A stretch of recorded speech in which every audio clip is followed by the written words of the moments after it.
जय जय रघुवीर समर्थ रामकृष्ण हरी. नमस्कार माऊली. श्री एकनाथ महाराज विरचित भावार्थ रामायण संक्षिप्त रूपात कथा स्वरूप यातील 9वा अध्याय आपण आता सुरू करत आहोत.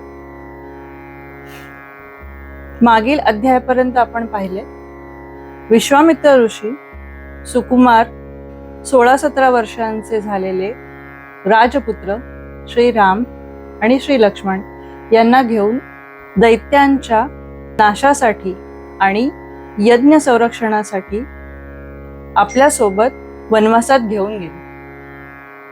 त्यांची कुटी, त्यांचे आश्रम, इथे राक्षसांचे होत असलेले दरवेळचे हल्ले त्यांना परतवून लावण्यासाठी, त्यांचा निपात करण्यासाठी त्यांना क्षत्रियांची गरज होती.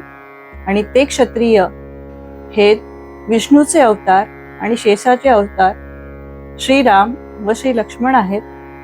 यासाठीच त्यांनी आपल्यासोबत दशरथ राजाकडे मागून नेले.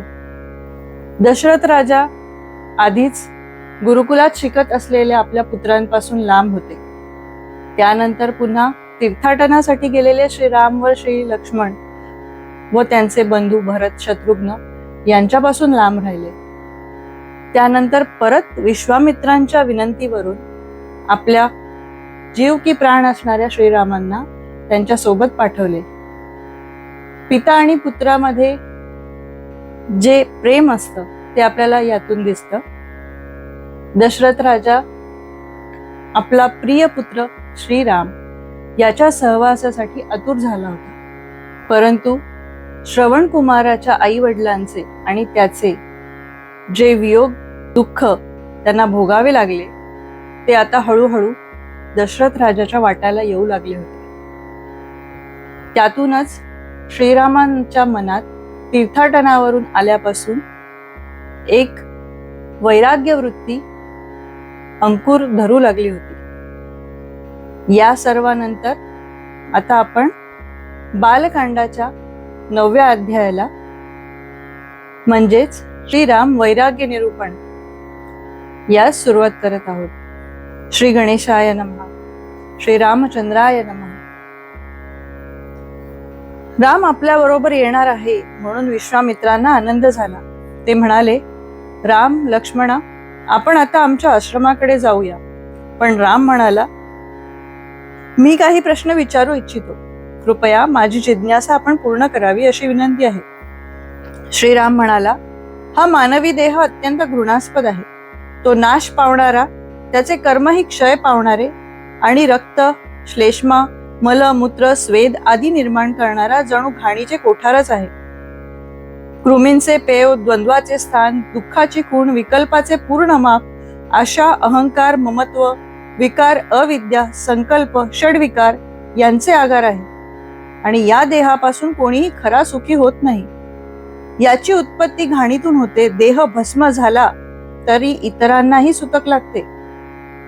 गर्भवासात तर जीवाला अपार दुःख होते. जन्म पावताना व नंतरही स्वतःला आणि मातेला पण फार दुःख देऊनच हा देह वाढतो. बाळपणी अज्ञानाने नाना अपघात, दुखणी, त्रिविध ताप यांनी मुलगा अत्यंत त्रस्त होतो. तारुण्यात शक्तीचा गर्व, काम, क्रोधांचा जोर, उन्मत्तपणा आणि मद, मत्सरादी मानसिक विकार यांनी हा जीव सर्व बऱ्या वाईट विषयात गुंततो. तारुण्यात मनुष्य एका कामवासनेमुळे स्त्रीचा दास बनतो. वृद्ध झाल्यावर तर अशक्तपणा, आधी व्याधी, शरीराची किळसवाणी स्थिती आणि सर्वांकडून तिरस्कार, उपेक्षा, अपमान यांनी जगणे अत्यंत क्लेशकारक होते. स्त्री, पुत्र, नातवंडे यांच्यात माणसाचा जीव घोटाळत राहतो. मरणकाळी सुद्धा जीव आणि देह यांची फारकत होताना विलक्षण तडफड होते. अशा प्रकारे देह हा दुःखाचाच मळा आहे आणि अहंकारामुळे सर्वथा संसारात दुःख होते. स्वर्ग सुखे जरी शास्त्रवचनाप्रमाणे मिळत असली तरी तीही संपणारीच असतात.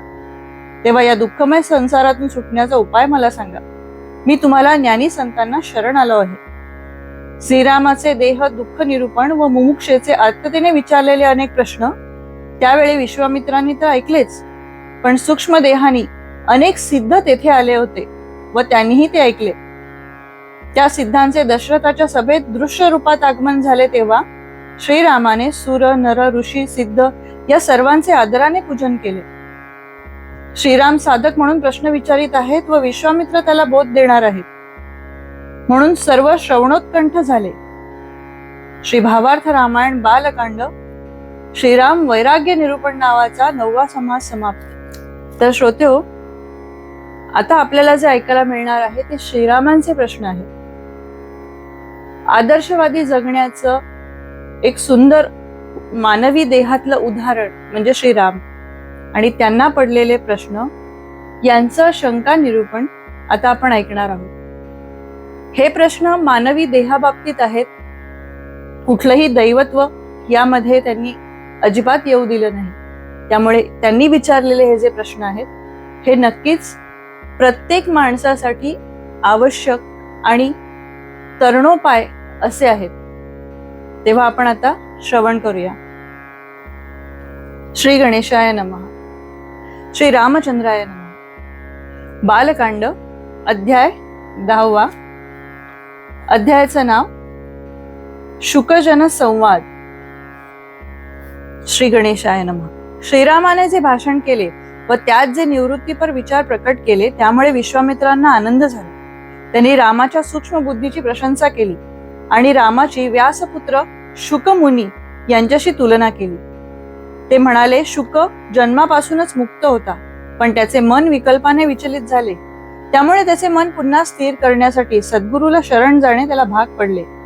तुझी ही आधीच पूर्ण ब्रह्मस्थिती असूनही तुझ्या मनात संशय उत्पन्न झाल्यामुळे तू संभ्रमात पडला आहेस.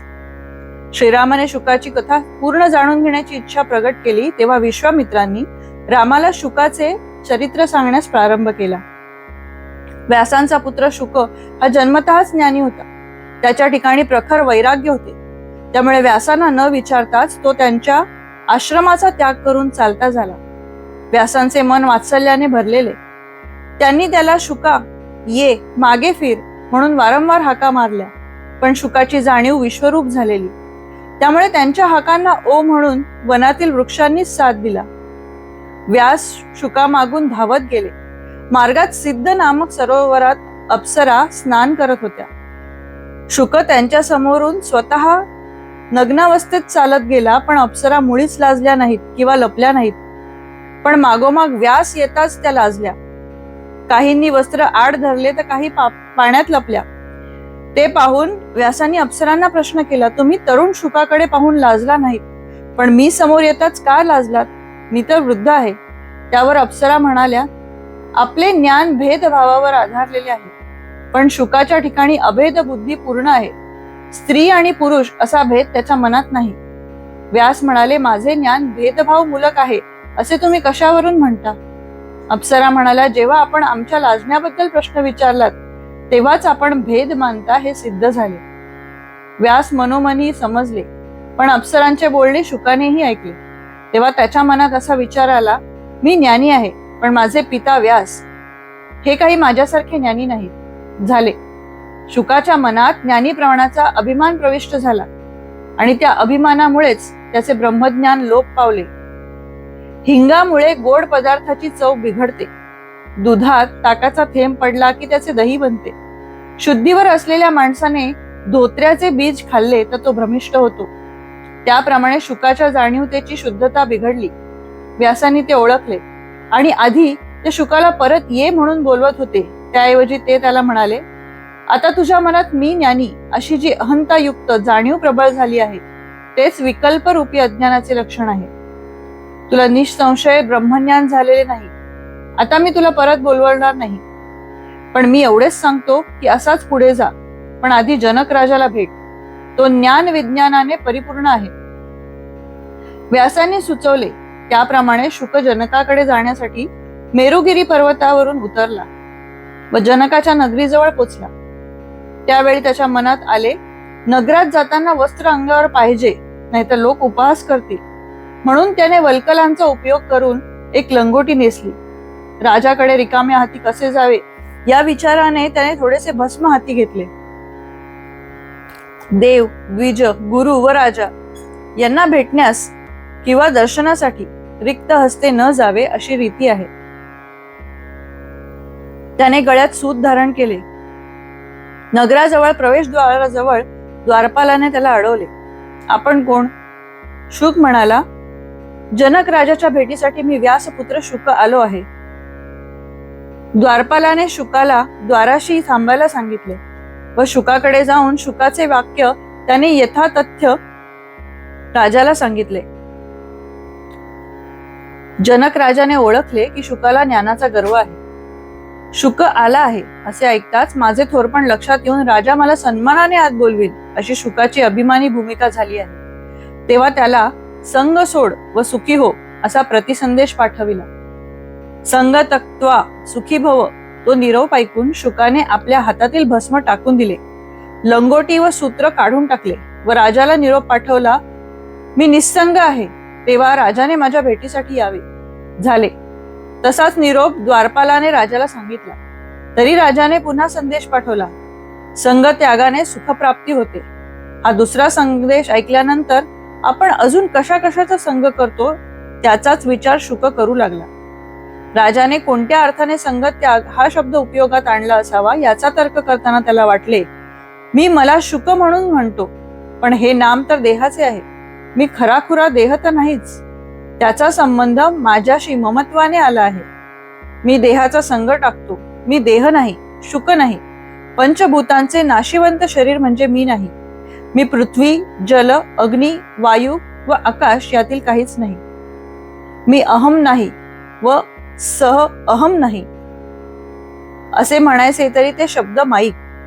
तो मी आहे यातला तो ईश्वरयुक्त मायो उपाधी युक्त आहे. तरी त्यावेळी शुक जरी राजद्वारी उभा होता तरी देहातीत निर्विकल्प समाधीत होता. तेव्हा द्वारपालाने जनकाला सांगितले, शुकाची अहमबुद्धी हरपली आहे. तो पूर्ण शुद्ध स्वरूप आहे. राजाला आनंद झाला. तो द्वारापाशी गेला. सेवकाकडून शुकाला उचलून त्याने अंतर्गृहात आणवले. तिथेही शुक देहातीत अवस्थेत राहिला. त्याची अवस्था ब्रह्मस्वरूप झाली आहे असे पाहून राजाने त्याला सिंहासनावर बसवून त्याची पूजा केली. तो देहबुद्धीवर आला. तेव्हा जनक म्हणाला, मी जनक आपल्या भेटीस आलो आहे. ते ऐकताच शुक आनंदित झाला व त्याने राजाला वंदन केले. पुन्हा तो तटस्थ समाधीत गेला. त्याचे नान पूर्ण मुरले नव्हते हे राजाने ओळखले व सर्वत्र ब्रह्मत्वाचा प्रत्यय येईल अशी समत्व बुद्धी त्याची होईल, तरच तो खरा ज्ञानी असा निश्चय करून योग्य शब्दात त्याने शुकाला उपदेश दिला. जनक हा गुरु व शुक हा शिष्य. पाहणारा एक व पाहिले जाणारे दृश्य वेगळे असे द्वैतही उरले नाही. गुरु वाक्यामुळे सर्व सृष्टीच आत्मरूप दिसू लागली. चराचर ब्रह्ममय झाले. शुकाच्या मनातील मी ज्ञानी अशी वेगळेपणाची धारणाच विरून गेली. त्याचे सर्व विकल्प नष्ट झाले. सर्व कर्मेच परब्रह्मरूप झाली. जनकाचा निरोप घेऊन तो मेरू पर्वतावर गेला आणि तेथे तो निर्विकल्प व निरंकार होऊन हजारो वर्ष योगमुद्रेत राहिला. समाधी व व्युत्थान या दोन्ही अवस्था ओलांडून शुक पूर्णत्वाने राहिला. विश्वामित्राने शुकाची कथा रामाला सांगितली. जनार्दनांचा शिष्य एकनाथ म्हणतात, पुढील अध्यायात वशिष्ठ मुनी रामाला पूर्ण स्थितीचे निरूपण सांगतील. असा हा जनक राजा. देही असूनही विदेही अशी त्याची उपाधी होती. म्हणूनच श्री मा लक्ष्मीने त्यांच्या घरी आपले अवतार कार्य करण्यासाठी त्यांची निवड केली. ते आपण पुढे येणाऱ्या अध्यायांमध्ये पाहूच. अशा प्रकारे श्री भावार्थ रामायण बालकांड शुक जनक संवाद नावाचा 10वा अध्याय समाप्त झाला. सीताकांत स्मरणम. जय जय राम. श्री एकनाथ महाराजार्पणमस्तु. श्री रामचंद्रार्पणमस्तु.